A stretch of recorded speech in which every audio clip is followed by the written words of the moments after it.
Shakespeare বলেছিলেন, একজন ছেলে কখনো একজন মেয়ের বন্ধু হতে পারে না, কারণ এখানে আবেগ আছে, দৈহিক আকাঙ্ক্ষা আছে। একই কথা বলেছেন আইরিশ কবি অস্কার ওয়াইল্ড, নারী এবং পুরুষের মাঝে কেবলই বন্ধুত্বের সম্পর্ক থাকা অসম্ভব। যা থাকতে পারে তা হল আকাঙ্ক্ষা, দুর্বলতা, ঘৃণা কিংবা ভালোবাসা। বন্ধুত্বের সম্পর্ক নিয়ে ঢোকা একটা ভণ্ডামি। শুধুই সুযোগের অপেক্ষা। সর্বশেষ পরিণতি পরকীয়া। হুমায়ুন আহমেদ বলেছিলেন, ছেলে আর মেয়ে বন্ধু হতে পারে কিন্তু তারা অবশ্যই প্রেমে পড়বে। হয়তো খুবই অল্প সময়ের জন্য, অথবা ভুল সময়ে, কিংবা খুবই দেরিতে, আর না হয় সব সময়ের জন্য। তবে প্রেমে তারা পড়বেই। শুধুই সুযোগের অপেক্ষা।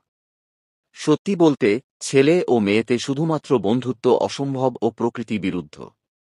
কেননা শুধুমাত্র বন্ধুত্ব হলে প্রকৃতি নিজের অস্তিত্ব হারাবে। চুম্বক আর লোহা কখনো পাশাপাশি থাকতে পারে না। আকৃষ্ট করবেই। যদি কেউ তা এড়িয়ে যায় তবে সে ভণ্ডামি করছে, নয়তো ধোঁকা দিচ্ছে। আগুনের পাশে মোম গলবেই। ছেলে ও মেয়ে বন্ধুত্ব হতে পারে, কিন্তু একসময় প্রেমে বা অবৈধ সম্পর্কে রূপ নিবেই। শুধুই সুযোগের অপেক্ষা। আর এটাই স্বাভাবিক।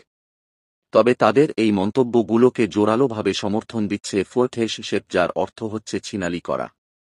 কড়া ভাষায় বলতে গেলে নোংরামি করা।